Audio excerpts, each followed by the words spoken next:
Alhamdulillah. Nahmaduhu kama yanbaghi li jalalihi wa 'azamati sultanihi. Nahmaduhu hamdal hamidin wa nashkuruhu syukra syakirin. Wa nusallimu ala 'abdihi wa rasulihi wa habibihi Muhammad kama shalla huwa malaikati 'alaihi. Adada khalqihi wa rida nafsihi wa zinata arshihi wa midada kalimatihi. Mil'us samawati wa mil'ul ardi wa mil'u ma syi'ta min syai'in ba'd. Tentu yang paling layak diucapkan oleh setiap muslim di awal aktivitasnya adalah memuji Allah Subhanahu wa taala. Dan juga yang kedua adalah membacakan salawat dan taslim kepada Nabi sallallahu alaihi wasallam. Di awal pembukaan kita saya ingin mengatakan kepada Bapak Ibu sekalian, ikhwah akhwat rahimanallah, selamat datang di kisah orang-orang saleh. Orang-orang yang layak dan sangat pantas untuk dijadikan sebagai idola, suri tauladan, disimak kehidupan mereka. Orang-orang yang telah mencatat buku-buku sejarah dunia, bukan cuma sejarah umat Islam, sejarah dunia, dengan tinta-tinta emas dari perilaku-perilaku mereka dalam kehidupan. Sosok-sosok yang tadinya di padang pasir tidak bisa membaca, bahkan banyak di antara mereka yang tidak bisa menulis, tapi dengan wahyu dari langit mereka menjadi manusia-manusia memimpin dunia. Mereka manusia-manusia yang disegani oleh musuh-musuh. Mereka yang selalu dirindukan oleh orang-orang yang beriman. Serial tentang sahabat yang mulia ini, saya berdoa secara khusus kepada Allah SWT akan diberkahi dan dimudahkan. Sebagaimana Allah telah mudahkan kita pada bulan yang lalu membahas tentang menggapai derajat Siddiq bersama Abu Bakar radhiyallahu anhu, kita pada pagi ini akan membahas menjadi Faruq bersama Umar bin Khattab radhiyallahu anhu. Saudaraku, Faruq diambil dari kalimat faraqa yufariqu, atau lebih tepatnya sebenarnya juga diambil dari farraqa yufarriqu, yang artinya membedakan, memisahkan, memilah dengan jeli dan tepat. Itu artinya. Kalau dikatakan Faruq, itu ismul fa'il namanya, dinisbatkan kepada pelaku. Jadi kalau tadi artinya membedakan, memilah, memilih ya, antara kebenaran dan kebatilan dengan tepat dan jeli, kalau dikatakan Faruq berarti orang yang melakukan itu. Umar radhiyallahu anhu mendapatkan julukan Faruq dari Nabi kita Muhammad SAW, langsung dari Nabi. Itu semua karena prinsip dasarnya Umar radhiyallahu anhu. Beliau begitu mengenal Islam, sebagaimana yang kita dengar bagaimana kisah masuk Islamnya, bagaimana kelebihan-kelebihannya, perilaku-perilakunya, bagaimana sosok Umar di zaman jahiliyah yang ganas, yang luar biasa bencinya dengan Islam, yang secara khusus meluangkan waktunya untuk menyiksa kaum muslimin. Umar bin Khattab radhiyallahu anhu pada saat di Mekah sebelum masuk Islam, bukan hanya menyiksa budak dia datang kepada teman-temannya seperti Abu Jahal, Abu Sufyan, Umayyah bin Khalaf, didatangin oleh dia dan dia bantu menyiksa budak-budak temannya sampai sore hari, dari pagi dipukulin, digebukin, macam-macam. Dan Umar bin Khattab pada saat tiba malam, dia meninggalkan orang-orang Islam sambil berkata apa? Kalau bukan karena malam, saya tidak berhenti menyiksamu. Bencinya luar biasa dengan agama Allah Subhanahu wa taala. Ganas luar biasa terhadap orang-orang Islam. Keras, kasar. Tapi dengan adanya hidayah dari Allah Subhanahu wa taala mengubah figur Umar bin Khattab radhiyallahu anhu yang tadinya sibuk dengan khamr, Beliau sendiri menyebutkan tentang kisahnya, beliau mengatakan, saya pecinta khamar di masa jahiliyah. Tidak ada hari kecuali mendekuk khamar. Akhirnya membenci khamar dan terus berdoa kepada Allah agar khamar diharamkan, dan ayat pengharaman khamar turun karena permintaannya beliau radhiyallahu anhu. Berubah total dari sesuatu yang buruk menjadi yang baik, dari bodoh menjadi pintar, dari orang yang tidak punya adab, tidak punya tata krama menjadi orang yang sangat mulia akhlaknya. Islam mengubah semua itu. Dan Umar bin Khattab adalah orang yang punya prinsip. Pada saat dia tahu Islam ini benar, maka betul-betul dia membedakan dan memilah antara Islam dengan kekufuran. Hijrah 100%. Dia membedakan antara kebenaran dengan kebatilan, dan ini akan menjadi inti bahasan kita nantinya. Bagaimana kita bisa menjadi Faruq bersama Umar radhiyallahu anhu, agar bukan mustahil kita bersama dengan beliau di surga nanti. Saya jelaskan pada saat membahas Abu Bakar di awal-awal bahasan kita di seri pertama, dan ini adalah seri kedua dari serial sahabat kita. Bagaimana seseorang di antara kita mengambil hikmah yang sangat besar dari ternukilnya kepada kita kisah-kisah para sahabat. Terutama 10 sahabat dijamin masuk surga yang akan kita bahas di 10 pertemuan pertama kita nantinya. Dengan izin Allah tentunya. Maka kita lihat kisah-kisah mereka dinukil kepada kita, ikhwan dan akhwat sekalian, bukan hanya sebuah dongeng, seremoni, meramaikan tulisan para ulama, bukan.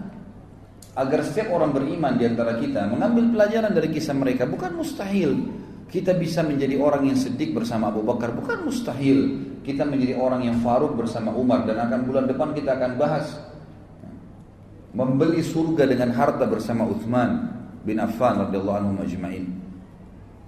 Setelahnya kita akan bahas Ali menjadi prajurit yang dicintai oleh Allah dan Rasulnya bersama Ali bin Abi Thalib radhiyallahu anhu majma'in. Kisah-kisah mereka ternukil kepada kita, terukir dengan sangat lengkap, terinci apa perilaku-perilaku mereka selama mereka hidup, agar kita mengambil pelajaran, dan bukan mustahil kita bersama mereka di surga. Bukankah ada 70.000 dari umat Muhammad SAW yang masuk surga tanpa hisab? Bukankah ada hadis lain yang mengatakan, dan Nabi SAW meminta lagi kepada Allah dimudahkan, maka Allah memudahkan di setiap satu orang dari 70.000 itu membawa 70.000 yang lainnya. Semoga Allah SWT menjadikan kita termasuk di antaranya, masuk surga tanpa hisab bersama dengan orang-orang yang sudah dimuliakan oleh Allah SWT dari kalangan sahabat Nabi ridwanullahi alaihi. Umar bin Khattab ini punya banyak sekali fadilah, tetapi yang dititik beratkan adalah bagaimana Umar bin Khattab ini bisa ditakuti, disegani oleh musuh-musuh Allah, sampai pada tingkat syaitan pun takut dengan Umar. Padahal Umar gak melihat syaitan itu. Kira-kira apa kata kuncinya? Di pembukaan ini saya akan sebutkan, dan penulis buku menyebutkan tentang masalah itu. Beliau mengatakan, ini adalah Al-Faruq. Menyebut namanya menghiasi majlis pertemuan setiap orang yang beriman. Padanya terbaca kebenaran ungkapan. Semua orang yang membahas Umar dan menyimpulkan, ternyata sampai dia sukses sebagaimana kita pelajari nanti, dari anak atau dari seorang anak muda yang pemabuk, yang jahat, yang ganas sama orang Islam atau orang mukmin di Mekah, menjadi seorang yang beriman, yang sangat baik, sebagaimana kita lihat nanti, yang sangat luar biasa perjuangannya membela agama Allah, dan sangat tegas dengan orang-orang kafir, sampai menjadi raja kaum muslimin dan meninggal mati syahid di Madinah. Ternyata kata kuncinya, kata beliau adalah, barang siapa yang takut kepada Allah, niscaya Allah akan membuat segala sesuatu takut padanya. Jadi rahasianya Umar bin Khattab ditakutin. Nanti kita lihat sama musuh-musuhnya dari kalangan manusia dan jin pun. Jin kalau melihat Umar bin Khattab, nanti kita jelaskan hadisnya, lewat di sebuah lembah, Umar gak lihat, dia sengaja cari lembah lain karena takut dengan Umar radhiyallahu anhu. Kata kuncinya karena Umar bin Khattab sangat takut dengan Allah Subhanahu wa taala. Disebutkan cirinya adalah beliau kalau mendengar atau membaca Al-Quran, terlintas ayat tentang azab, maka beliau pingsan. Setiap kali dengar ayat pasti pingsan. Bahkan pernah sekali beliau baca Quran, itu pingsan, dan sadar beberapa saat kemudian dan merasa sakit tubuhnya karena takutnya dengan ayat tersebut selama sebulan. Dan para sahabat mengunjunginya karena dianggap sakitnya tadi. Tidak pernah kena apa-apa, nggak ada penyakit khusus, tapi karena takut pada saat membaca tentang ayat azabnya Allah Subhanahu wa taala. Di kedua bawah matanya, kelopak matanya ada garis berwarna hitam. Dan ini tidak mudah, kulit seseorang itu bisa bergaris warna hitam dan seperti ada lubang mengalirnya tempat air. Ini karena banyaknya Umar bin Khattab menangis kepada Allah Subhanahu wa taala setelah masuk Islam. Sebagaimana juga mudah-mudahan nanti akan ada beberapa kisahnya. Dialah laki-laki yang terang-terangan tentang Islamnya pada saat orang menyembunyikan Islam itu sendiri. Dia yang sengaja mengorbit Islamnya. Nanti juga akan kita lihat kisahnya. Dia laki-laki, ikhwan dan akhwat sekalian, yang menambal bajunya pada saat menjadi khalifah dan memakai baju biasa dan tidak punya pengawal. Tidak pernah takut kecuali kepada Allah Subhanahu wa taala. Dialah laki-laki yang syaitan lari darinya. Dialah laki-laki yang tidak pernah tidur malam hari kecuali sudah memastikan tidak ada lagi kaum muslimin yang susah pada saat itu. Dialah laki-laki yang merupakan mujahid terbesar, ya, yang dicatat dalam sejarah. Karena di zaman Umar bin Khattab disepakati oleh para sejarawan muslim adalah masa ekspansi Islam terbesar. Runtuhnya, ya, kerajaan Persia secara keseluruhan, Rusia, Afghanistan, Iran, Irak, semua wilayah Persia dulu itu runtuh di zaman Umar radhiyallahu anhu. Begitu pula wilayah, sebagian besar wilayah Romawi, negeri Syam, ya, kemudian Mesir, wilayah Afrika, takluk ya dari dua sisi, timur dan baratnya dunia ini takluk di zaman Umar bin Khattab dan masuk Islam pada saat itu. Berapa banyak pahala yang beliau panen radhiyallahu anhu, dan nanti akan kita jelaskan masalah itu. Dialah dikatakan orang yang tidak mau makan sampai kelaparan pada saat masyarakatnya ditimpa peceklik, dikenal dengan Amr Ramadan. Nanti akan kita jelaskan juga masalah itu. Dialah orang yang selalu mengucapkan kebenaran walaupun pahit dan tidak pernah takut kecuali kepada Allah Subhanahu wa taala. Kata penulis, dialah Faruq umat ini yang telah mengguncangkan singgasana orang-orang zalim, meruntuhkan benteng-benteng raja-raja Kisra dan kaisar Romawi. Orang-orang sombong lagi congkak tunduk kepada, ya, keadilannya. Bendera kezaliman tertunduk di depan panji keadilannya. Dialah orang yang sangat zuhud, seorang ulama, ahli ibadah, pencemburu terhadap orang-orang yang melanggar hukum Allah, dan juga orang yang sangat takut kepada Allah Subhanahu wa taala. Orang yang punya tekad yang baja, pembunuh fitnah-fitnah, dan juga orang yang paling gencar menghidupkan sunnah Nabi Sallallahu alaihi wasallam. Ini kurang lebih kronologis yang disebutkan oleh penulis buku. Sekarang kita masuk, siapa Umar bin Khattab radhiyallahu anhu. Umar bin Khattab ini sebenarnya adalah salah satu dari suku Adi. Adi ini suku dari Quraisy dan bertemu dengan Nabi Sallallahu alaihi wasallam di kakek kelima atau keenamnya. Di zaman jahiliyah, Umar ini sangat dekat dengan Umar yang lain. Ada dua orang Umar dulu di zaman jahiliyah yang terkenal sekali, pemimpin Mekah. Itu adalah Umar bin Khattab dan Umar bin Amr bin Hisham, atau dikenal dengan Abu Jahal. Dua orang ini terkenal dengan Umarain, ya, di Mekah. Dua Umar yang terkenal sekali. Dua-duanya punya prinsip hidup, dua-duanya orangnya kekar, tubuhnya tinggi besar, kepala suku, ya, yang memimpin pada saat itu. Karena di Mekah tidak ada raja, satu raja yang memimpin, tapi semua kepala suku. Mereka bersatu di Darun Nadwa, kemudian mereka, ya, sama-sama mengambil keputusan untuk Mekah. Dan Umar sama Umar bin Amr atau Abu Jahal dengan Umar bin Khattab ini dua-duanya adalah orang yang sangat berpengaruh. Makanya kita akan jelaskan nanti, Umar bin Khattab ini punya kisah masuk Islam itu karena doa Nabi SAW. Nanti akan saya jelaskan sebentar. Umar bin Khattab ini tugasnya di masa jahiliyah dulu adalah sebagai duta. Dan duta ini adalah sosok orang yang menggambarkan atau menyimbolkan sebuah negara sebagaimana kita tahu. Dan duta ini sama dengan presiden. Dia nggak boleh diganggu dan dia harus punya kelebihan, keterampilan, baik itu dalam membela dirinya ataupun mempertahankan prinsip-prinsip dasar negaranya. Dan Umar bin Khattab adalah duta, itu kan, bagi orang-orang Quraisy kemanapun dia yang diutus untuk pergi, dan kalau menghadapi orang-orang yang susah, keras kepala, berat untuk ditangani, maka Umar bin Khattab lah yang diminta oleh orang-orang Quraisy untuk menghadapinya. Di masa jahiliyah dia sangat buruk kehidupannya, karena Umar bin Khattab maksudnya buruk dalam pandangan Islam tanda kutip ya. Beliau selalu mabuk, beliau selalu menyembah berhala. Agak berbeda sedikit dengan Abu Bakar. Abu Bakar memang orang yang dari zaman jahiliyah nggak pernah buat masalah. Memang masa jahiliyah itu subhanallah Abu Bakar hidupnya mulus-mulus saja, tidak pernah sembah berhala, orang yang suka bersedekah, memang sudah bersahabat dengan Nabi SAW karena dia tinggal satu camp dengan Khadijah, ya, pemukiman pedagang-pedagang di Mekah, sebagaimana sudah kita jelaskan pada pertemuan yang lalu. Tapi Abu Bakar itu hidup Abu Bakar. Mungkin tidak semua orang bisa seperti Abu Bakar. Tapi Umar Allah jadikan radhiyallahu anhu ajma'in adalah simbol ya rahmatnya Allah Subhanahu wa taala. Ternyata Umar bin Khattab ini kehidupannya luar biasa gitu. Di masa jahiliyah, mabuk tiap hari nyiksa umat Islam, tiap hari nyembah berhala, beragam macam kesalahan dikerjakan oleh Umar bin Khattab radhiyallahu anhu, gitu kan? Maka dengan datangnya Islam, Allah SWT menunjukkan rahmatnya. Asal orang mau taubat, orang mau berubah, orang mau mengikuti kebenaran, Allah tidak akan lihat masa lalunya. Allah tidak akan lihat masa lalunya. Umar bin Khattab ini berselisih para ulama tentang bagaimana kisah masuk Islamnya. Paling tidak ada 3 riwayat yang dinukil oleh penulis buku. Namun yang paling ditarjih, dikuatkan oleh beliau adalah riwayat tentang atau riwayat Imam Tirmidzi dalam kitab Al-Manaqib tentang Manaqibul Umar bin Khattab yang disahihkan oleh Syekh Albani dalam masalah ini. Bahwasanya riwayat tentang keislaman Umar yang paling kuat kena ya dengan riwayat Tirmidzi, yaitu doa Nabi SAW.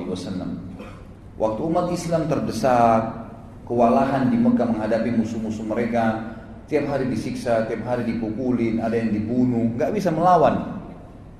Sampai waktu Nabi SAW melewati Yasir dan istrinya Sumayyah radhiyallahu anhuma, budak daripada Abu Jahal, dan memiliki anak bernama Ammar yang dikenal dengan Ammar bin Yasir, semuanya sahabat yang mulia. Sumayyah lagi hamil, lalu dikatakan oleh Abu Jahal, ya, kembalilah kepada Tuhanmu yang dulu wahai Sumayyah. Maka Sumayyah mengatakan, saya lebih memilih mati daripada harus kembali menyembah berhala yang kalian buat dengan tangan kalian sendiri. Lalu Abu Jahal marah menusuk perutnya Sumayyah. Meninggal mati syahid, dan wanita pertama syahid dalam Islam adalah Sumayyah radhiyallahu anha. Kemudian menyusul suaminya Yasir, dibunuh juga oleh Abu Jahal. Lalu Ammar ya, pada saat itu didesak, umurnya masih 8 tahun, 9 tahun, oleh Abu Jahal dikatakan, wahai Ammar, kalau kau tidak mengaku juga kembali kepada Tuhanmu yang dulu, maka aku akan menyiksamu lebih berat daripada ibu dan ayahmu. Sampai Ammar karena ketakutan dan merasa sakit berkata, baiklah, wahai Abu Jahal, wahai Abu Hakam, apa yang kau mau? Orang-orang jahiliyah memanggil Abu Jahal dengan Abu Hakam, artinya orang yang bijaksana. Tapi kita dalam Islam diberitakan kalau Nabi SAW mengatakan memanggil dia Abu Jahal. Maka dia mengatakan, baik, apa yang kau mau? Kata Abu Jahal, ya, lewat seekor unta, dia mengatakan, katakanlah kamu kufur kepada Muhammad dan Tuhannya Muhammad. Dia mengatakan saya kufur. Abu Jahal belum puas nih. Lewat seekor unta, kata Abu Jahal, saya belum puas sampai kau bilang unta ini Tuhan saya. Maka Ammar pun mengatakan unta ini Tuhan saya. Lalu Abu Jahal membiarkan dia. Pada saat mereka lagi proses disiksa, Nabi kita Muhammad SAW lewat di situ. Melihat kejadian tersebut tidak ada kekuatan bagi umat Islam. Bagaimana cara membelahnya nih? Maka Nabi SAW cuma mengucapkan kalimat, sabran ala Yasir fa inna mau'idakumul jannah. Sabarlah wahai keluarganya Yasir, pasti kalian dengan mati ini masuk surga. Lalu Nabi SAW lewat menuju ke rumah beliau. Ammar pun mengikuti Nabi SAW lalu berkata, ya Rasulullah, saya telah kufur, ibu saya dan ayah saya dibunuh oleh Abu Jahal, dan saya pun dipaksa, akhirnya saya mengucapkan secara terpaksa saya kufur kepada risalah anda, dan saya juga mengatakan unta Tuhan saya. Maka kata Nabi SAW, wahai Ammar, kalau besok kau diperlakukan lagi yang sama dengan Abu Jahal, ucapkan apa yang dia mau, karena sungguhnya kau tidak kufur, hatimu tidak seperti itu. Maka turunlah firman Allah Subhanahu wa taala yang menjelaskan tentang perilaku Ammar ini. Illa man ukriha wa qalbu mutmainnun bil iman. Tidak masuk kekufuran kalau orang itu sebenarnya mengucapkan kalimat kufur karena terpaksa sementara hatinya penuh dengan keimanan. Turun kepada Ammar radhiyallahu anhum ajma'in. Pada saat itulah Nabi SAW berdoa. Mengatakan dalam doanya, Allahumma izzal islama bi ahabba hadaini rajulaini ilaik. bi Abi Jahal bin Hisham, dalam riwayat dikatakan bi Umar ya, bin Amr bin Hisham, dan yang kedua au bi Umar bin Khattab. Hadis ini sebagaimana saya jelaskan tadi riwayat Tirmidzi dan disahihkan oleh Syekh Albani. Artinya ya Allah, kata Nabi SAW dalam doanya, muliakanlah Islam ini dengan salah satu dari dua orang yang paling engkau cintai. Itu Abu Jahal ibn Hisham, Umar bin Amr bin Hisham, atau Umar bin Khattab. Kata perawi hadis, dari keduanya ternyata yang lebih Allah cintai adalah Umar bin Khattab, sehingga Allah memberikan hidayah. Ini pendapat yang dikuatkan oleh penulis, mengatakan ini pendapat yang paling kuat tentang masuk Islamnya Umar bin Khattab. Yang kedua adalah kisah yang lain tentang masuk Islamnya Umar bin Khattab, dan ini dinukil oleh Imam Bukhari dalam kitab Sahihnya. Kisahnya kurang lebih bahwasanya Umar bin Khattab ini pernah marah dengan Nabi SAW. Jadi setelah melihat kejadian di Mekah, simpang siur, setiap hari orang bicara tentang Muhammad, terus pengikutnya Muhammad disiksa, orang Quraisy bertengkar, berkelahi, suku sama suku saling bermusuhi, sepupu sama sepupu saling bertengkar, gitu kan? Suami istri terpisah dengan suaminya. Umar bin Khattab bilang, Muhammad sudah gila nih. Saya harus bunuh Muhammad. Itu perkataan Umar bin Khattab di awal. Saya harus bunuh Muhammad. Maka dia pun keluar dengan baju perangnya, membawa pedangnya, gitu kan? Keluar khusus untuk membunuh Nabi sallallahu alaihi wasallam, gitu kan? Lalu dia pun mendatangi Abu Jahal dan berkata kepada Abu Jahal. Pada saat itu Abu Jahal mengatakan, saya akan memberikan 100 ekor unta yang membunuh Muhammad. Maka Umar berkata, betulkah yang kau bilang hai Abu Jahal? Dia bilang iya. Baik, Umar bin Khattab keluar membawa pedangnya, sekaligus menyatukan antara hadiah yang dikejar 100 ekor unta itu dengan bencinya dengan Nabi SAW pada saat itu. Dan ini sebagaimana saya sebutkan tadi, di sini ditulis diriwayatkan oleh Imam Bukhari dalam kitab Manaqibul Ansar bab Islam Umar bin Khattab. Dikatakanlah maka Umar bin Khattab pun jalan kemudian menuju ingin mencari Nabi SAW. Waktu itu dia tidak tahu Nabi SAW itu di mana. Ketemulah dia dengan seseorang yang bernama Nu'aim bin Abdullah. Nu'aim bin Abdullah ini seorang sahabat, sudah masuk Islam dari keluarganya Umar. Lalu dia bertanya, wahai Umar, mau kemana kamu? Kata Umar, saya ingin membunuh Muhammad yang telah mengacaukan seluruh Quraisy ini.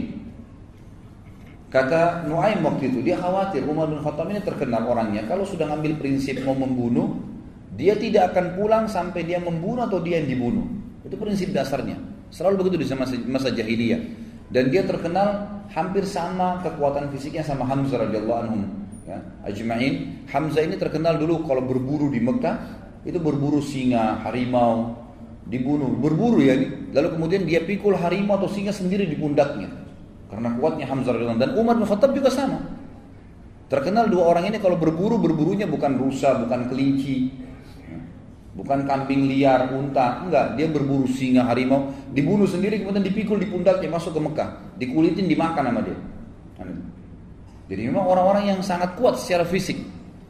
Umar bin Khattab ini karena tegasnya, maka Nu'aim bin Abdullah ini takut radhiyallahu anhu, jangan sampai dia betul-betul datang membunuh Nabi SAW ini. Bagaimana caranya? Maka dia pun akhirnya terlintas, dia bilang, tidak ada di benak saya waktu itu kecuali saya ingin mengalihkan Umar agar tidak menuju ke rumah Nabi SAW. Waktu itu Nabi sedang berada di Darul Arqam, rumah salah seorang sahabat yang terkenal, dijadikan sebagai basis dakwah Nabi SAW. Maka Nu'aim bin Abdullah berkata radhiyallahu anhu, wahai Umar, apakah kau mengira nanti suku Abdul Muttalib dan suku Hashim, suku Nabi SAW akan membiarkan kamu kalau kau bunuh Muhammad? Dia bilang, saya nggak peduli, walaupun dua suku itu berperang dengan saya sendiri. Betul-betul prinsip dasar mau membunuh ini, gitu kan? Lalu kata Nu'aim bin Abdullah, tidak terdapat di mana saya kecuali satu hal. Saya bilang, kenapa kamu sibuk mengurus Muhammad, Umar, sementara adikmu sendiri Fatimah bin Khattab, ini adik kandungnya Umar bin Khattab perempuan, dengan suaminya adik iparmu Sa'id bin Zaid. Sa'id bin Zaid radhiyallahu anhu adalah salah satu dari 10 yang masuk surga nantinya, gitu kan? Itu adik iparnya Umar bin Khattab. Jadi Umar sama adik iparnya dua-dua dapat jaminan surga. Dari 10 sahabatnya masuk surga, Sa'id bin Zaid ini. Mereka sudah masuk ikut agamanya Muhammad. Bagaimana bisa kau sibuk dengan Muhammad sementara keluargamu sendiri belum kamu urus?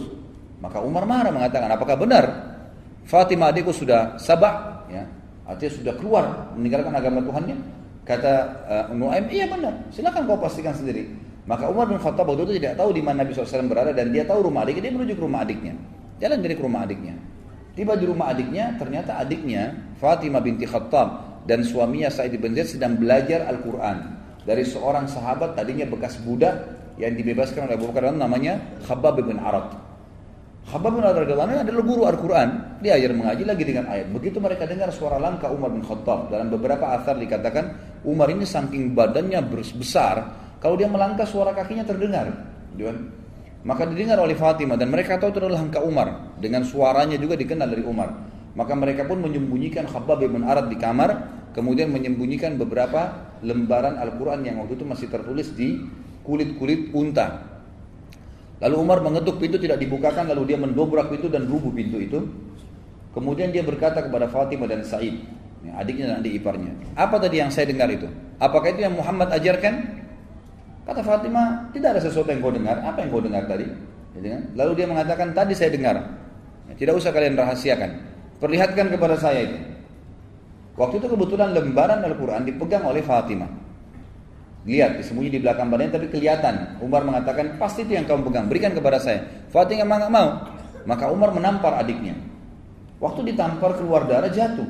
Suaminya Sa'id bin Zaid berusaha mendekat, gitu kan? Waktu mendekat dipukul juga sama Umar. Jatuh dua-duanya. Waktu jatuh Umar sudah tinggal mengambil kertas saja, tapi Allah kulit itu saja. Tapi Allah SWT memudahkan waktu itu hatinya Umar terbuka. Dia lihat adiknya jatuh berdarah, belum pernah dia mukul adik kandungnya sendiri. Maka dia pun mengatakan, kenapa kau selalu terlalu ngotot mempertahankan ini? Kata adiknya, jangan kau pegang hai Umar, karena kau najis, nggak mungkin kamu bisa memegang ini. Kau masih dalam keadaan kafir. Kalau kau mau memegangnya maka mandilah dulu. Umar pun akhirnya masuk ke dalam rumah, minta pamit mandi. Setelah mandi dia keluar, dikasihlah lembaran tersebut. Kebetulan waktu itu beberapa ayat di dalam kertas, di dalam kulit itu dari surah Thaha. Surah Thaha. Lalu Umar pun duduk kemudian membaca. Mulailah membaca. Ya, Thaha ma anzalna ilaikal qur'ana litashqa illa tadhkiratan liman yakhsha. Terus dia baca. Thaha, ya, kami tidak turunkan Al-Qur'an ini kepadamu untuk kamu sedih hai Muhammad, kecuali hanya peringatan bagi orang-orang yang mau tunduk kepada Allah pencipta langit dan bumi ini. Terus dia baca ayat demi ayat. Gak lama kemudian Umar bin Khattab seperti orang yang lunak. Kita bisa lihat kalau orang lagi tubuhnya dalam keadaan sombong, yang dia kuatkan, dia tegarkan, dengan orang yang lagi lunak, gitu kan, beda. Maka melihat waktu itu Sa'id bin Zaid melihat Umar bin Khattab agak melunak, lalu dia waktu itu juga waktu Umar membaca, rupanya suaranya agak keras dan ini dalam bahasa Arab dia ngerti. Umar itu bisa membaca, ya. Maka dia membaca pun, maka dari dalam kamar waktu Umar membaca ayat tersebut dan bacaannya benar, karena itu bacaan dalam bahasa Arab dan dia tahu. Maka Khabbab bin Arad, guru mengaji tadi dari sahabat Nabi yang bekas budak yang dibebaskan oleh Abu Bakar radhiyallahu anhu ini, keluar. Lalu melihat keadaan tersebut, Umar bin Khattab berkata, "Di mana Muhammad?" Khabbab bin Arad radhiyallahu anhu tahu bahwasanya Umar ini sudah lunak nih. Dia mengatakan, "Wahai Umar, kalau kau mau saya yang tunjukkan." Maka Khabbab bin Arad pun memegang tangan Umar lalu sama-sama menuju ke Darul Arqam. Tiba di Darul Arqam, ikhwan dan akhwat sekalian, dari kejauhan, bukan Darul Arqam ini 2 lantai. Lantai kedua, ada seorang sahabat yang memang ditugaskan oleh Nabi SAW untuk memantau. Kalau ada orang-orang Quraisy yang datang atau mengetahui kegiatan mereka, maka mereka bubar gitu. Begitu dia lihat dari jauh, ternyata ada Khabbab bin Arad datang, lagi berada di sebelahnya Umar bin Khattab. Dan Khabbab bin Arad ini memegang tangan Umar, tapi dari kejauhan kesannya seperti Umar yang memegang dia, karena besarnya tangan Umar, gitu kan. Maka yang sahabat di lantai 2 rumah ini mengira Umar bin Khattab menawan Khabbab bin Arad, gitu kan, dan dia datang untuk membunuh Nabi SAW. Maka berteriak dari atas sahabat ini, Umar bin Khattab, si kafir datang, gitu kan. Maka semua orang heboh di rumah Darul Arqam. Umar bin Khattab yang datang, lebih baik orang-orang Quraisy 10-20 orang daripada Umar yang datang, gitu kan. Bagi mereka luar biasa kalau Umar datang ini, berbahaya sekali, gitu kan. Nanti kita lihat setelah masuk Islam bagaimana dia lawan orang-orang Quraisy juga sendirian. Maka dia pun datang ke dekat pintu. Pada saat masuk dekat pintu, Maka semua sahabat waktu itu hirup-hirup dalam rumah. Hamzah radhiyallahu anhu waktu itu sudah masuk Islam sebelumnya dan duduk lalu berkata, biarkan dia masuk. Kalau dia niat buruk, saya akan menghadapinya. Maka Nabi SAW mengatakan, masukkan Hamzah ke dalam kamar. Hamzah disuruh sembunyikan. Ini bukan perkelahian. Nabi SAW sudah tahu. Dimasukkan ke dalam ruangan, lalu kata Nabi SAW, bukakan buat dia. Begitu dia masuk, begitu dibukakan pintu, Umar bin Khattab lihat Nabi SAW, tundukkan pandangannya. Lalu Nabi SAW memegang pundaknya, bajunya dengan keras dan menyentaknya sambil mengatakan, wahai Ibnu Khattab, apakah kau menunggu azabnya Allah turun padamu baru kau beriman? Maka Umar diam. Nabi SAW sentak kedua kali, wahai Ibnu Khattab, apakah kau menunggu azabnya Allah turun kepadamu baru kau mau beriman? Sampai 3 kali lalu Umar bin Khattab jatuh berlutut di tanah lalu mengatakan, saya beriman kepadamu ya Rasulullah. Lalu dia syahadat. Pada saat dia syahadat, seluruh Darul Arqam bertakbir. Karena besarnya takbir kaum muslimin, bangga dengan Umar masuk Islam, terdengar sampai di dekat Ka'bah takbir mereka. Gitu kan? Jadi saking besarnya. Ini salah satu kisah yang berhubungan dengan masuk Islamnya Umar bin Khattab. Riwayat yang lain maksud saya. Riwayat yang ketiga adalah riwayat yang dinukil oleh Imam Ahmad, ya. Mohon maaf, bukan. Riwayat di sini dikatakan sebenarnya di sanadnya dhaif, ya. Sanadnya dhaif, tapi ini disebutkan oleh Imam Al-Dhahabi dalam Al-Mizan. Ini dikarenakan karena riwayat ini terdapat Abdurrahman bin Harith, seorang rawi yang jujur sebetulnya, tapi dia memiliki kekeliruan dalam meriwayatkan hadis. Jadi sebenarnya dhaifnya lemah pun tidak terlalu lemah. Ya karena dia bukan pembohong, dia bukan ahli maksiat, cuman dia kadang-kadang keliru kalau menyampaikan hadis, lafadznya ada yang tertukar. Maka didhaifkan. Tapi ulama tentu nanti saya simpulkan akan menggabungkan 3 riwayat ini dan mengatakan tidak ada yang berbentrok satu sama yang lain. Intinya Umar bin Khattab sudah masuk Islam dan akhirnya menjadi seorang sahabat yang mulia. Ibnu Ishaq menukil dalam buku sirahnya tentang Ummu Abdillah binti Abi Hathma, ya, radhiyallahu anha. Pada saat dia bilang, dia cerita, Ummu Abdillah ini bercerita, demi Allah ketika kami sedang bersiap-siap berangkat ke negeri Habasyah, mau berangkat ke negeri Habasyah, maka suaminya Amir namanya sedang menunggu di sebuah lembah yang cukup jauh dari Mekah supaya tidak kelihatan, maka satu-satu keluar gitu. Ummu Abdillah ini kebetulan masih punya hubungan kerabat dengan Umar bin Khattab dan waktu itu terdengar di orang-orang Quraisy bahwa muslimin sudah mau hijrah, mau melarikan diri dari Mekah dan orang-orang Quraisy berjaga-jaga. Termasuk Umar bin Khattab yang berjaga-jaga, ya berusaha menahan umat Islam jangan sampai hijrah ke Habasyah. Ada yang hijrah dibunuh, gitu kan, berusaha dibunuh. Ummu Abdillah ini punya hubungan kerabat dengan Umar dan dia bersama dengan anaknya Abdullah ingin menyusul suaminya ke sebuah lembah yang sudah cukup jauh dari Mekah. Pada saat dia mikul-mikul barangnya, melewatin lembah demi lembah, tiba-tiba sebelum keluar dari pintu gerbang Mekah, ada Umar bin Khattab berdiri. Kagetlah Ummu Abdillah ini. Lalu Ummu Abdillah berkata, sungguh kami mendapatkan ujian berat melalui kalian. Maksudnya orang-orang musyrik Mekah, ya. Kami tidak pernah dibiarkan oleh kalian. Mau beriman pada Allah di Mekah diganggu, mau hijrah pun ditahan. Umar bin Khattab kaget waktu itu melihat Ummu Abdillah karena kerabatnya perempuan, ya. Kemudian malam-malam bawa barang pikul-pikul, bawa anaknya masih kecil Abdullah yang waktu itu masih umur 2 atau 3 tahun, ya. Lalu Umar kesian mengatakan, wahai Ummu Abdillah, mau kemana kamu? Kata dia, saya mau ke Habasyah, mau hijrah. Karena kami nggak bisa ibadah menyembah Allah di sini. Kalian paksa kami untuk menjadi musyrik. Maka Ummu Abdillah kaget waktu itu berkata, ya, saya tiba-tiba melihat ada lunak dalam hati Umar dan tiba-tiba saja dia mengatakan, semoga keselamatan bersama Ummu Abdillah, pergilah. Padahal Umar bin Khattab ini sudah niat keluar untuk membunuh siapapun orang Islam yang hijrah gitu.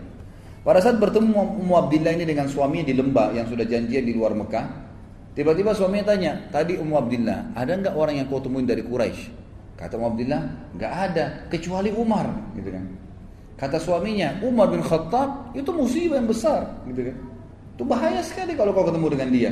Lalu kata Ummu Abdillah, tapi dia sempat lunak. Dia bahkan mengatakan kepada saya, semoga engkau selamat wahai Ummu Abdillah. Mudah-mudahan menjadi penyebab masuk Islamnya, gitu kan. Lalu kata Amir ini suaminya Ummu Abdillah.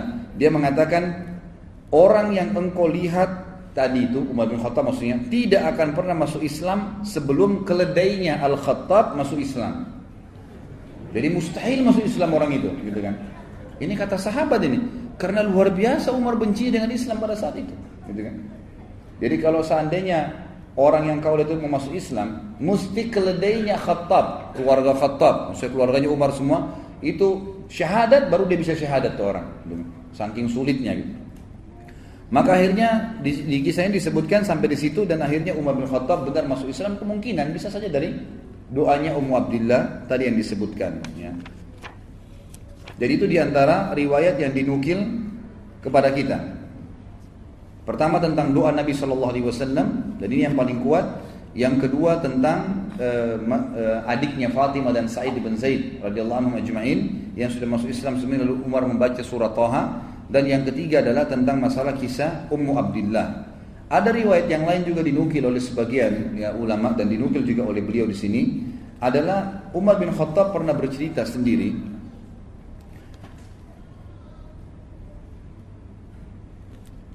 Dia mengatakan, aku dulu adalah orang yang sangat membenci Islam, pecandu khamar di zaman jahiliyah. Aku sangat menyukai dan selalu meminumnya. Kami mempunyai sebuah tempat di sana orang-orang Quraisy berkumpul untuk minum-minum dan mabuk-mabuk. Ya. Dan pada saat itu satu malam aku keluar untuk berkumpul dengan teman-temanku untuk mabuk-mabuk. Lalu aku melihat, ya ini Umar cerita setelah dia masuk Islam ya. Lalu aku melihat Rasulullah SAW sedang di dekat Ka'bah dan sedang menyembah Allah. Maka aku pun berkata, cobalah aku mendengarkan apa yang disampaikan oleh Muhammad. Ini riwayat lain ya. Lalu kemudian aku pun menyelipkan diri di antara kiswanya Ka'bah. Sampai mendekat, tidak ada yang memisahkan antara aku dengan Muhammad kecuali kiswah Ka'bah. Lalu aku dengarkan apa yang dibaca oleh Muhammad sehingga menyentuh hatiku. Lalu aku pun akhirnya mendengarkan suara dari Nabi SAW setelah hatiku tersentuh. Apa yang membuatmu datang ke sini wahai Ibnu Khattab? Maka aku menjawab, aku datang untuk beriman kepada Allah dan Rasulnya serta kepada apa yang dibawa oleh Rasulnya. Maka Rasulullah SAW pun memuji Allah sambil berkata, Allah telah memberimu petunjuk wahai Umar. Kemudian Nabi SAW mengusap dadaku kata Umar dan mendoakanku agar aku bisa teguh. Kemudian aku meninggalkan beliau dan beliau masuk ke dalam rumahnya.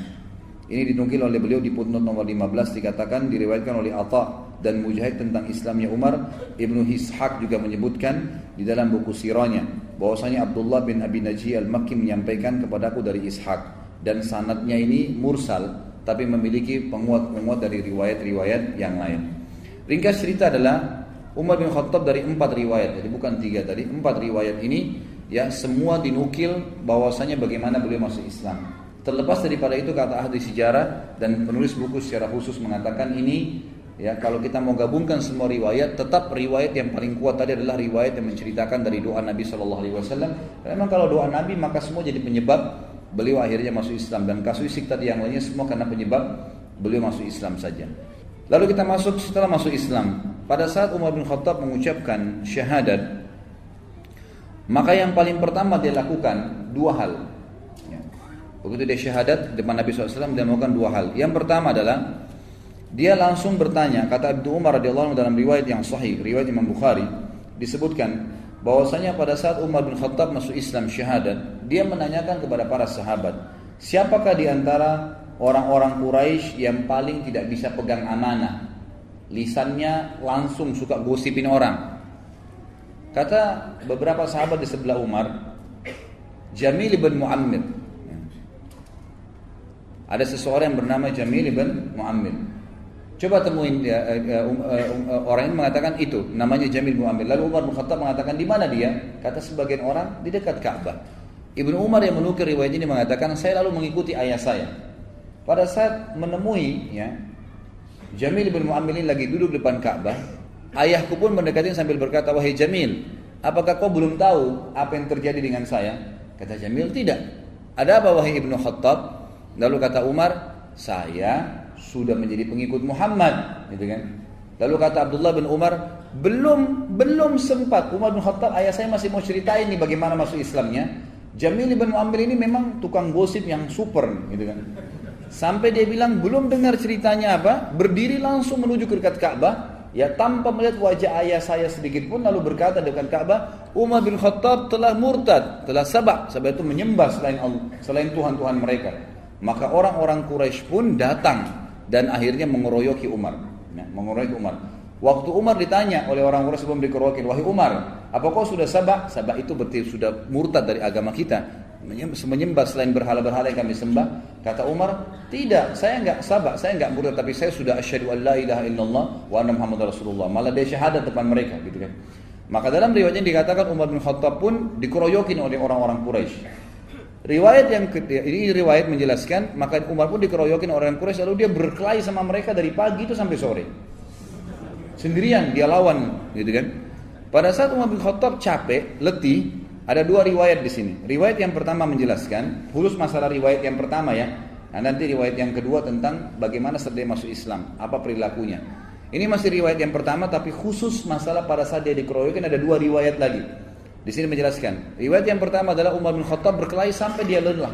Begitu dia lelah, Umar bin Khattab duduk di tanah sambil berkata, lakukan saja apa yang kalian mau lakukan. Silakan pukulin saya, terserah. Demi Allah, kalau kami ada jumlahnya 300 orang saja yang sudah beriman sama Allah, maka kami memiliki Mekah atau kalian jadi pemilik Mekah. Artinya kami terus akan berkelahi dengan kalian sampai Mekah ini takluk, gitu kan? Kalau kami 300 orang.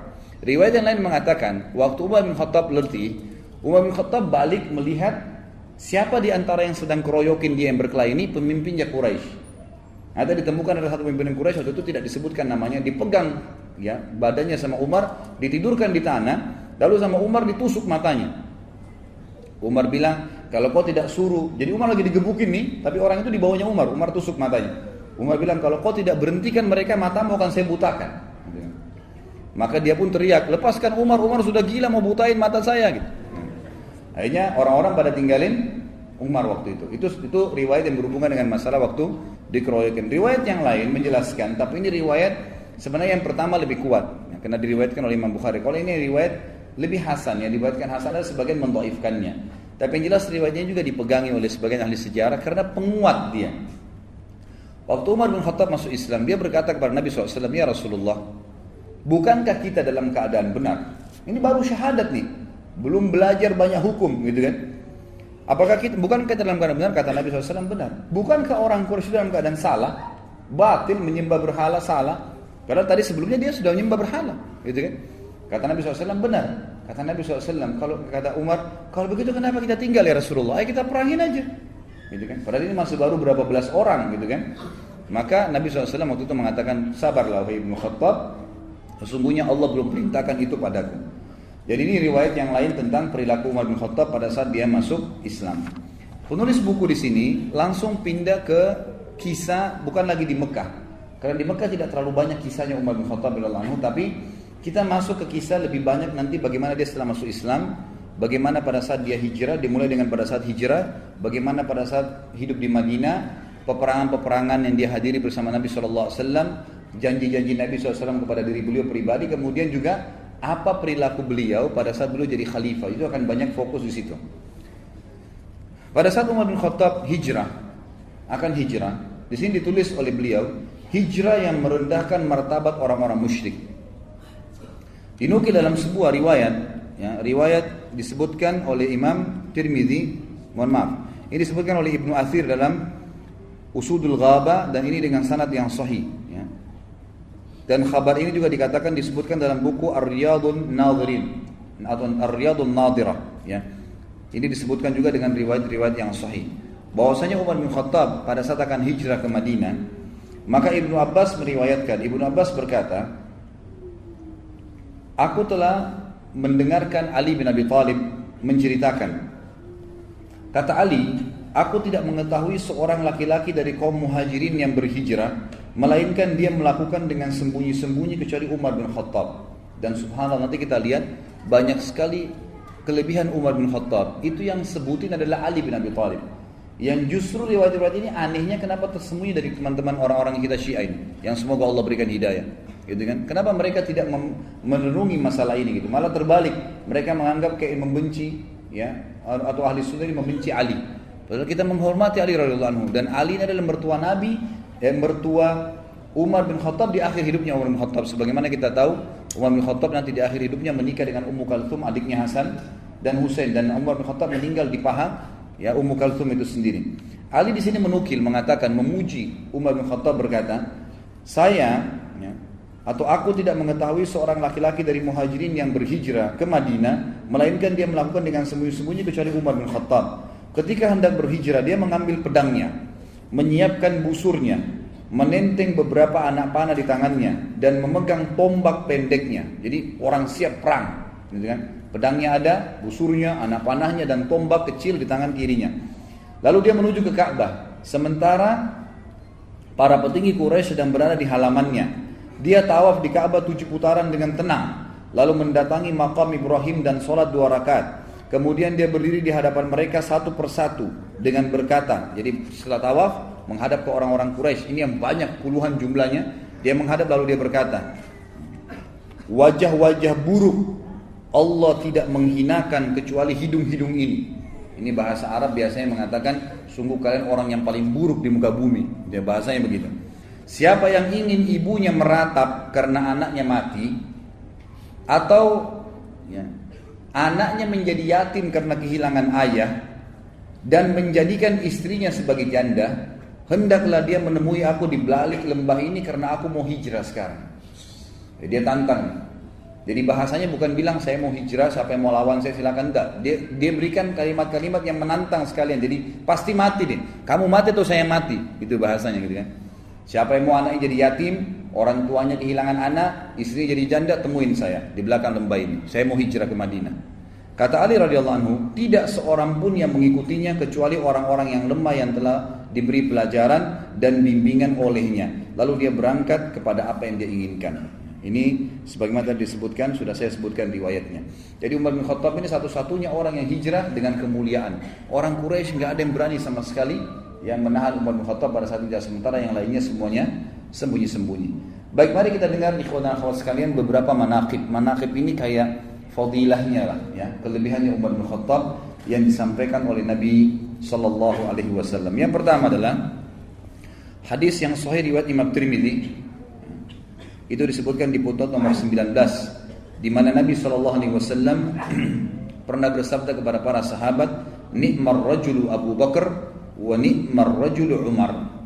Sebaik-baik laki-laki untuk menjadi pendamping hidup, menjadi pemimpin, menjadi teman, menjadi ayah, menjadi anak adalah Abu Bakar, dan sebaik-baik orang juga laki-laki adalah Umar. Hadis ini ulama menyebutkan bahwasanya ini fadilah buat Abu Bakar dan Umar. Jadi karena di sini Nabi SAW memilih. Kalau dalam bahasa Arab dia katakan ni'mar rajul, artinya dia sebaik-baik laki-laki tadi semua posisi. Sebagai anak kah, sebagai ayah kah, sebagai suami kah, sebagai saudara kah, sebagai guru kah, sebagai murid kah, pokoknya sebagai laki-laki dalam apapun profesinya, ini adalah orang yang terbaik dua orang, Abu Bakar dan Umar. Yang kedua adalah hadis yang diriwayatkan oleh Abu Dawud dan Tirmidzi dan disahihkan oleh Syekh Albani, di mana Nabi kita Muhammad SAW bersabda, "Inna ahlal darajatil ula la yarahum man tahtahum kama tarawna an-najma at-tali'a fi ufuqis sama'. Wa inna Abu Bakrin wa Umar minhum wa an'ama." Sesungguhnya penghuni derajat-derajat yang tinggi terlihat nanti di surga. Mereka bisa melihat orang-orang yang berada di bawah mereka, seperti kalian melihat bintang-bintang di ufuk. Artinya mereka bisa melihat, kelihatan istana orang-orang yang di bawah mereka. Dan sesungguhnya Abu Bakar dan Umar termasuk mereka berdua yang telah mendapatkan kenikmatan itu. Artinya akan menemui derajat yang tinggi di surga. Hadis yang ketiga adalah hadis riwayat Bukhari dan Imam Muslim. Dua-duanya meriwayatkan Nabi SAW bersabda, "Laqad kana fi man qablakum minal umami nasun muhaddathun min ghairi ay yakunu anbiya. Fa in yakum fi ummati ahadun fa innahu Umar." Di antara umat-umat sebelum kalian dulu ada orang-orang yang diberikan ilham oleh Allah berbicara kemudian menjadi hukum. Allah tentukan menjadi hukum dari lisan mereka. Sementara mereka bukan nabi-nabi. Dan kalau itu ada di umatku maka dia adalah Umar. Maka dia adalah Umar. Nanti akan kita lihat beberapa ayat-ayat Al-Quran turun justru dengan perkataan dari Umar bin Khattab radhiyallahu anhu. Ini fadilah yang ketiga. Fadilah yang keempat, mohon maaf, masih fadilah yang ketiga, tapi riwayat yang lain. Dikatakan oleh Nabi SAW, "Laqad kana fi man kana qablakum min bani Israil rijalun yukallimuna min ghairi an yakunu anbiya. Fa iyyakum fi ummati minhum ahadun fa Umar." Di kalangan orang-orang sebelum kalian dari Bani Israel terdapat orang-orang yang diberikan ilham dan mereka bukan para nabi, berbicara tapi jadi hukum akhirnya. Allah SWT tentukan menjadi hukum sementara nabi-nabi mereka masih hidup ya. Wahyu lagi turun sehingga perkataan mereka dinukil oleh Allah di dalam kitab-kitab nabi mereka gitu kan, karena sesuai dengan apa yang Allah inginkan. Jika pada umatku terdapat seseorang demikian, dia adalah Umar. Fadilah yang selanjutnya, ini fadilah yang keempat, hadis yang diriwayatkan oleh Imam Tirmidzi, juga disahihkan oleh Syekh Albani. Anas bin Malik dan Ali bin Abi Thalib radhiyallahu anhuma, keduanya berkata bahwa Rasulullah SAW pernah bersabda kepada Ali bin Abi Thalib tentang Abu Bakar dan Umar. Nabi berkata kepada Ali bin Abi Thalib, "Hadani sayyida kuhuli ahlil jannah minal awwalina wal akhirin illa an-nabiyyina wal mursalin la tukhbirhuma ya Ali." Dua orang ini wahai Ali, tuannya seluruh orang-orang dewasa penghuni surga dari kalangan orang-orang dulu, semuanya orang-orang dulu. Sahabat-sahabatnya Nabi Nuh, sahabat-sahabatnya Nabi Saleh, Nabi Syuaib, teman-temannya semua, ya, orang-orang terdahulu. Ini Abu Bakar dan Umar adalah tuannya mereka nanti di surga, kecuali para nabi-nabi dan rasul. Dan jangan kau katakan ini kepada keduanya wahai Ali. Artinya jangan sampaikan kepada mereka, karena jangan sampai mereka malah jadi salah faham. Ini termasuk fadilah Abu Bakar dan Umar yang disatukan dalam hadis ini oleh Nabi SAW, bahwasanya mereka pemimpin penghuni surga. Hadis yang agung yang lain adalah riwayat Imam Ahmad, riwayat Imam Tirmidzi, dan disahihkan juga oleh Syekh Albani. Hadis yang luar biasa, fadilah Umar. Kata Nabi SAW, "Lau kana min ba'di nabiyyun lakana Umar bin Khattab." Kalau ada nabi setelahku, maka pasti itu adalah Umar bin Khattab. Jadi ini berarti jelas Umar bin Khattab, kalau ada nabi setelah Nabi SAW, dialah nabi. Artinya kita jadi ikutin gitu kan. Saking luar biasa kedudukannya di mata Allah SWT dan Rasulnya Muhammad SAW. Fadilah yang selanjutnya, yang keenam adalah disebutkan, diriwayatkan oleh Imam Ahmad dan Tirmidzi dan disahihkan juga oleh Syekh Albani. Kata Nabi SAW, "Inna Allah Ta'ala ja'ala al-haqqa ala lisani Umar wa qalbi." Sesungguhnya Allah telah menjadikan kebenaran pada lisan dan hati Umar. Jadi sampai pada tingkat apapun yang dia ucapkan, apa yang dia niatkan dalam hatinya, semuanya itu kebenaran, dibantu oleh Allah Subhanahu wa ta'ala. Ibnu Umar berkata, tidak ada sesuatu perkara yang menimpa manusia di zaman Nabi SAW, lalu mereka berpendapat tentang perkara tersebut, dan Umar pun berpendapat tentang perkara tersebut, kecuali Al-Quran turun sejalan dengan pendapat Umar. Ya, ini dinukil dalam riwayat Imam Ahmad.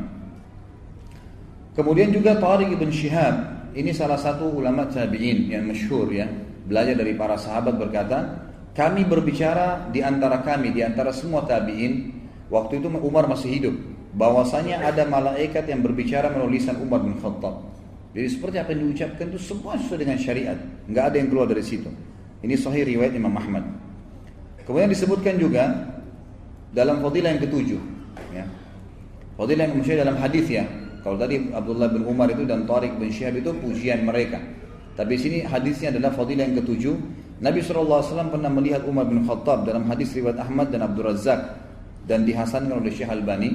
Nabi SAW pernah melihat Umar bin Khattab memakai baju putih. Lalu Nabi SAW menanyakan, barukah Umar atau baju bekas? Pernah dicuci? Kata Umar, baju bekas ya Rasulullah. Lalu Nabi SAW mengucapkan doa, dan doa ini akhirnya menjadi doa yang dianjurkan untuk setiap muslim mengucapkan kepada muslim yang lain kalau pakai baju baru. Ilbis jadidan wa ish hamidan wa mut syahida. Semoga kau selalu pakai baju baru, hai Umar. Semoga hidupmu selalu terpuji, dan juga semoga pada saat kau mati mati syahid. Sebagian ulama mengatakan mati syahidnya Umar ini karena doa Nabi SAW untuknya dalam pakai baju tadi. Fadilah yang selanjutnya yang ke-8 adalah pernah Nabi SAW, hadis ini riwayat Bukhari dan juga Abu Daud dan Tirmidzi. Waktu di perang Uhud, pasukan muslimin terdesak dan Nabi SAW mengajak sahabat untuk naik di atas gunung Uhud. Waktu itu Nabi SAW didampingi oleh Abu Bakar, Umar dan Uthman radhiyallahu anhum ajma'in. Maka tiba-tiba goncanglah Uhud. Maka Nabi SAW bersabda, "Uthbut Uhud, fa inna alaika fama alaika illa nabiyyun wa siddiqun wa syahidan." Tenanglah wahai Uhud, karena di atasmu ada seorang nabi seorang Siddiq Abu Bakar dan 2 orang yang akan mati syahid. Maksudnya Umar dan Utsman. Dan memang Umar nanti akan kita lihat di akhir pembahasan kita bagaimana beliau mati syahid dibunuh oleh Abu Lu'lu' al-Majusi, salah satu orang yang kafir pada saat itu.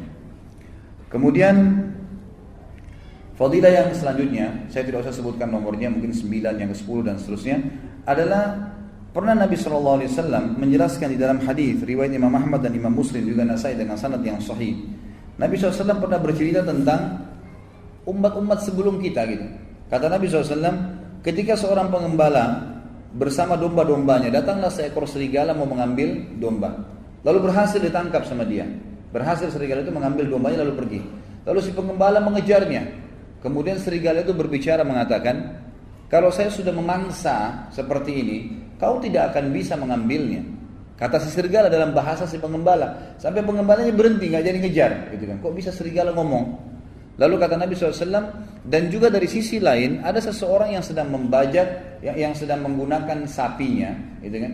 Tapi tidak digunakan untuk membajak sawah, digunakan untuk memikul barang-barang yang berat di punggungnya. Lalu sapi itu berbicara mengatakan, ya, saya tidak diciptakan untuk ini, kepada ya pemilik sapinya. Lalu sahabat semua mengatakan subhanallah, maksudnya antara yakin dengan tidak gitu. Apa kata Nabi SAW? Sungguh aku, Abu Bakar dan Umar percaya tentang itu. Jadi artinya kalau sudah penyampaian dari saya, nggak ada keraguan. Masalah serigala bisa bicarakah, sapi bisa bicarakah, intinya dari Allah pasti kami percaya. Saya, aku, Abu Bakar dan Umar percaya tentang masalah itu. Dan ini sebuah fadilah. Artinya semua orang ragu tapi beliau ya dengan Abu Bakar dan Umar yakin dengan masalah itu. Kemudian Nabi SAW juga bersabda dalam fadilah yang selanjutnya. Ini diriwayatkan oleh Imam Ahmad dan Tirmidzi dan Ibnu Majah dan juga disahihkan oleh Syekh Albani. Bunyinya, ar'afu ummati bi ummati Abu Bakar wa ashadduhum fi dinillahi Umar. Wa fi riwayah arhamu ummati bi ummati Abu Bakar wa ashadduhum fi amrillahi Umar. Umatku yang paling mengasihi umatku yang lain, umatku dari umatku yang paling mengasihi umatku secara global adalah Abu Bakar